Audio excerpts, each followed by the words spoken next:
नमस्कार, परमानंद आयुर्वेद में आप सबका स्वागत है।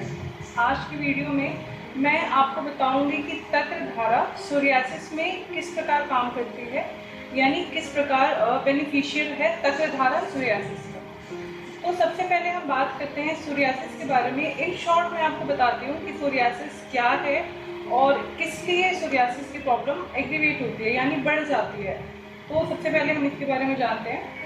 सोरियासिस के बारे में हमारे चैनल पे और भी वीडियोस हैं, आप चाहे तो वो देख सकते हैं। सबसे पहले अगर हम बात करें सोरियासिस क्या है, सोरियासिस एक ऑटो इम्यून प्रॉब्लम होती है। इसे साइकोसोमैटिक प्रॉब्लम भी कहा जाता है।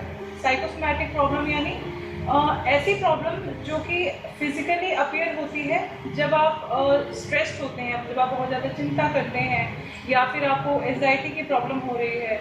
तो ऐसी प्रॉब्लम्स जो कि आपके माइंड की वजह से फिजिकली आपको दिखाई दे रही है, उसके जो सिम्टम्स, जो उसके लक्षण आ रहे हैं, वो फिजिकली आपकी बॉडी पे दिखाई दे रहे हैं। तो साइकोसोमैटिक डिसऑर्डर में सोरियासिस भी आता है। तो बेसिकली सोरियासिस क्या है, ये एक ऑटो इम्यून प्रॉब्लम होती है। इसमें अगर हम लक्षणों की बात करें तो इसमें आपकी बॉडी पे किसी भी पार्ट पे हो सकता है, आपके स्कैल्प के एरिया पे, आपके फेस पे, आपके हाथ पे, आपकी बॉडी पे के किसी भी पार्ट पे ये प्रॉब्लम हो सकती है। ये एक स्किन प्रॉब्लम होती है। तो आपकी जो लक्षण दिखाई देते हैं वो बेसिकली आपकी त्वचा पे दिखाई देते हैं, आपके स्किन पे दिखाई देते हैं। तो सबसे पहला क्या आएगा कि जो एरिया होगा वो बहुत ड्राई सा हो जाएगा, वहाँ पे पैचेज से आने स्टार्ट हो जाएंगे, यानी बिग पैचेज आने स्टार्ट हो जाते हैं। और कुछ लोगों को काफ़ी खुजली भी होती है और सूजन भी आ जाती है। तो बेसिकली इन शॉर्ट ये एक सोरियासिस की कंडीशन होती है। जिन पेशेंट को सोरियासिस है वो बहुत ईजिली इस चीज़ से रिलेट कर पा रहे होंगे। अब हम बात करते हैं कि जो तक्रधारा है, तक्रधारा किस प्रकार हेल्पफुल है सोरियासिस की प्रॉब्लम में। तो तक्रधारा यानी तक्र मतलब बेसिकली बटर मिल्क, छाछ कहते हैं जिसे, और धारा यानी जो एक तरीके से जो धारा गिराई जाती है आपके शरीर पे तक्र की, तो इस पूरे प्रोसेस को तक्रधारा कहते हैं। आयुर्वेद में बेसिकली 6 रस बताए गए हैं, यानी टेस्ट, रस को टेस्ट कहा जाता है। मधुर, अम्ल, लवण, कटु, तिक्त, कषाय, ये 6 रस होते हैं। तो तक्र जो है उसमें आपके 5 रस मौजूद होते हैं। एक कौन सा रस नहीं होता? लवण। और इसके साथ ही साथ जो तक्र होता है, इसका गुण क्या होता है? ये वात कफ नाशक होता है। जैसे जो दोष एग्रीवेट हो जाता है वात कफ, तो ये उसको नाश करता है, यानी दूर करता है। और ये बहुत ही कूलिंग इफेक्ट देता है। तो आपके शरीर में जैसे बेसिकली जो सोरियासिस की प्रॉब्लम है, तो बहुत लोगों को इचिंग होती है, खुजली होती है, जलन होती है, तो उसमें ये कूलिंग इफेक्ट देता है। उसके अलावा जो तक्र होता है, इसमें एक तो लैक्टिक एसिड होता है, तो उसका क्या काम है? जैसे लैक्टिक एसिड बेसिकली क्या करता है, जो सूजन होती है, जैसा मैंने सोरियासिस के सिम्टम्स में बताया था कि जो उसकी वजह से सूजन हो जाती है, आपके स्किन पे जो पैचेज हैं उसमें सूजन हो जाती है, तो ये उसको कम करता है या फिर उसको बढ़ने नहीं देता। और इसके अलावा जो तक्रधारा जब हम करते हैं तो उसमें कुछ मेडिसिन मिलाई जाती है, जैसे कुछ हर्ब्स होते हैं, कुछ पाउडर्स होते हैं, वो मिलाई जाती है। तो उसमें बेसिकली जो मेजर है, जैसे अमलकी हो गया या फिर मुस्ता हो गया, तो ये क्या काम करते हैं? ये एंटी इन्फ्लेमेटरी का काम करते हैं। ये साइंटिफिकली प्रूफ भी है कि ये एंटी इन्फ्लेमेटरी का काम करते हैं। तो एंटी इन्फ्लेमेटरी का क्या मतलब हुआ कि ये जो सूजन हो जाती है उसको कम करती है। उसके अलावा जो अमलकी है, ये आपका एंटीऑक्सीडेंट भी है। और बहुत सारे रिसर्चेस में ये भी प्रूफ हुआ है कि ये बेसिकली जो अमलकी फ्रूट होता है, तो ये क्या करता है, जो सेल्स की ग्रोथ होती है, यानी जो अनवांटेड ग्रोथ हम बोल देंगे यहाँ पे, जो वो होती है उसको रोकता है। और एपोप्टोसिस यानी बेसिकली जो डेड सेल्स इकट्ठी हो रही हैं उसको हटाता है। तो अब इसका ये डेड सेल्स और ये न्यू सेल्स क्या है, यहाँ पे जो सोरियासिस की कंडीशन होती है, तो इसमें जो सेल्स की ग्रोथ होती है, यानी जो स्किन सेल्स की ग्रोथ होती है, वो एवरी 3 to 4 डेज होती है। लेकिन ये जो चीज़ है, जो कंडीशन है, ये एबनॉर्मल है, ये बेसिकली बैलेंस्ड नहीं है। क्यों? क्योंकि जो हमारी जो नॉर्मल ह्यूमन पर्सन होता है, जो नॉर्मल ह्यूमन बॉडी होती है, जो उसमें सेल्स की ग्रोथ होती है या फिर जो न्यू सेल्स आती हैं, वो बेसिकली 28 to 30 डेज की साइकिल होती है। यानी हर 28 से 30 दिन में जो आपकी स्किन होती है वो रिन्यू होती है। लेकिन सोरियासिस की कंडीशन में क्या होती है कि वो जो पुरानी सेल्स है वो अभी तक रिन्यू नहीं होती, तब तक न्यू सेल्स आ जाती हैं। इसीलिए वहाँ पे वो इकट्ठी होती जाती हैं और फिर वो एक तरीके से पैचेस बन जाती हैं, या फिर वहाँ पे एक काइंड ऑफ इन्फेक्शन, इसकी वजह से इचिंग होती है या फिर इन्फ्लेमेशन हो जाती है, यानी सूजन हो जाती है। तो जो अमल की फ्रूट है ये इसको कम करती है। तो मैंने क्या बताया कि ये बेसिकली एपोप्टोसिस यानी जो डेड सेल्स हैं उसको रिमूव करती है और न्यू सेल्स को वहाँ पे उसको काम करने में हेल्प करती है।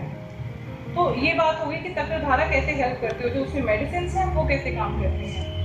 और जैसा मैंने बताया कि ये बेसिकली साइकोसोमैटिक डिसऑर्डर में आता है। तो आयुर्वेद में साइकोसोमैटिक जो डिसऑर्डर्स होते हैं उसके लिए तक्रधारा बहुत ही इफेक्टिव बताया गया है कि जिसको भी साइकोसोमैटिक डिसऑर्डर्स हैं लाइक हाइपरटेंशन है, सोरियासिस है, यानी ऐसी प्रॉब्लम जो कि माइंड से रिलेटेड है लेकिन उसका इफेक्ट आपकी बॉडी पे दिखाई दे रहा है, आपके फिजिकल सिम्टम्स आ रहे हैं, तो ऐसी सभी प्रॉब्लम्स में तक्रधारा बहुत ही इफेक्टिव है। आयुर्वेद में जैसे कुष्ठ रोग, तो एक कुष्ठ, तो इसके बारे में आयुर्वेद में बहुत सारे आयुर्वेदिक ग्रंथों में इसका वर्णन किया गया है। आचार्य चरक जी ने अध्याय 7 में इसका वर्णन किया है एक कुष्ठ का शूद्र कुष्ठ में। तो उसमें उन्होंने कुछ लक्षण बताए हैं, जैसे उन्होंने श्लोक में इसका वर्णन किया है। जो लक्षण बताए गए हैं वो क्या है? अस्वेदनम, यानी अस्वेदना मतलब एब्सेंस ऑफ स्वेटिंग, यानी जो पसीना है वो नहीं होता वहाँ पे, मतलब उसका एब्सेंस होता है। महावास्तु यानी बेसिकली जो पैचेस होते हैं, जो लेजन्स होते हैं वो काफ़ी बड़े होते हैं। तीसरा जो है यन मदस्य शक्लोपमम, यानी इसका क्या मतलब हुआ कि स्केलिंग होती है। जो बेसिकली जो पैचेस बने हुए हैं तो उसके ऊपर मछली जैसी होती है तो उसके ऊपर स्केलिंग होती है थोड़ी सिल्वरी टाइप की, तो वैसी सी स्केलिंग हो जाती है। तो ये जो लक्षण मैं बता रही हूँ जिसका वर्णन ग्रंथ में किया गया है, तो ये बेसिकली सोरियासिस से सिमिलर ही आपके लक्षण दिखाई दे रहे हैं आपको कि सोरियासिस में भी क्या होता है कि जो आपके जो स्किन होती है उसके ऊपर पैचेज हो जाते हैं, वो थोड़ी सी इची हो जाती है और वहाँ पे खुजली होती है काफ़ी और सूजन हो जाती है। तो इसके लिए उन्होंने तक्रधारा का वर्णन किया है कि तक्रधारा से जो ये प्रॉब्लम्स होती हैं ये बढ़ती नहीं है, धीरे धीरे कम हो जाती हैं। इसके अलावा जो तक्रधारा है, आपकी बॉडी में कहीं पे भी सोरियासिस की प्रॉब्लम है तो वहाँ पे हम तक्र की धारा गिराते हैं तो उससे काफ़ी बेनिफिट होता है और बहुत जल्दी इसके रिजल्ट देखने को मिलते हैं। इसके अलावा अगर किसी को बेसिकली मतलब जो सोरियासिस है वो काफ़ी समय से है लेकिन वो ठीक हो जाती है फिर हो जाती है, तो ऐसे पेशेंट को हम एडवाइस करते हैं कि वो शिरोधारा करवाए तक्र से। तो इससे क्या होता है कि जो तक्र एक तो जैसा मैंने बताया था कि इसका कूलिंग इफेक्ट है, तो कूलिंग इफेक्ट की वजह से ये आपके माइंड पे बहुत अच्छा इफेक्ट डालती है। इससे जो आपकी मन और जो बेसिकली प्राणवायु है उसका इससे काफ़ी अच्छा रिजल्ट पड़ता है इन पे। तो प्राणवायु का बेसिकली क्या काम होता है कि ये आपके ब्रेन को नरिशमेंट प्रोवाइड करती है, पोषण देती है। तो इसकी वजह से क्या होता है कि स्ट्रेस और एंजाइटी ऐसी जितनी भी प्रॉब्लम है जो आपके माइंड से रिलेटेड है वो धीरे धीरे काम डाउन हो जाती हैं, शांत हो जाती हैं, आपको नींद अच्छी आने लगती है। तो इससे क्या है कि जो आपकी सोरियासिस के जो सिम्टम्स हैं वो धीरे धीरे कम होने लग जाते हैं, ठीक होने लग जाते हैं। ये इसलिए क्योंकि बेसिकली सोरियासिस किस में आता है? साइकोसोमैटिक डिसऑर्डर में। तो जैसे जैसे आपकी मन की अवस्था ठीक होती जाएगी, आपको स्ट्रेस कम होगा, एंजाइटी कम होगी, आपको नींद अच्छी आने लगेगी, तो जो सोरियासिस के जो लक्षण है वो भी धीरे धीरे कम होने लगेंगे। तो ये कुछ रीजंस हैं जो कि ये प्रूफ करते हैं कि तक्रधारा सोरियासिस में बहुत अच्छा काम करती है। और अगर हम इसके ड्यूरेशन की बात करें तो बेसिकली ये जैसे पर सिटिंग ये आपकी 45 to 60 मिनट्स की होती है पर डे की सिटिंग, और पेशेंट टू पेशेंट एडवाइस किया जाता है कि कितने दिन का कोर्स होता है उनका, बट बेसिकली 14 डेज हम एडवाइस करते हैं, 7 to 14 डेज सभी पेशेंट को एडवाइस करते हैं कि उनको रेगुलर तक्रधारा करवानी चाहिए। इससे जो उनके रिजल्ट्स हैं काफ़ी अच्छे दिखते हैं, इनफैक्ट जो उनकी स्लीपिंग क्वालिटी है वो काफ़ी इम्प्रूव हो जाती है। तो आज की वीडियो में इतना ही। मैं आशा करती हूँ कि आप सबको समझ आ गया होगा कि सोरियासिस में तक्रधारा किस प्रकार हेल्प करती है और जो उसकी क्वालिटी है वो क्या है जिसकी वजह से सोरियासिस में इसका अच्छा इतना रिजल्ट देखने को मिलता है। तो आज की वीडियो में सिर्फ इतना ही। अगली बार फिर मिलती हूँ आयुर्वेद से जुड़े कुछ नए तथ्य लेकर। तब तक के लिए धन्यवाद।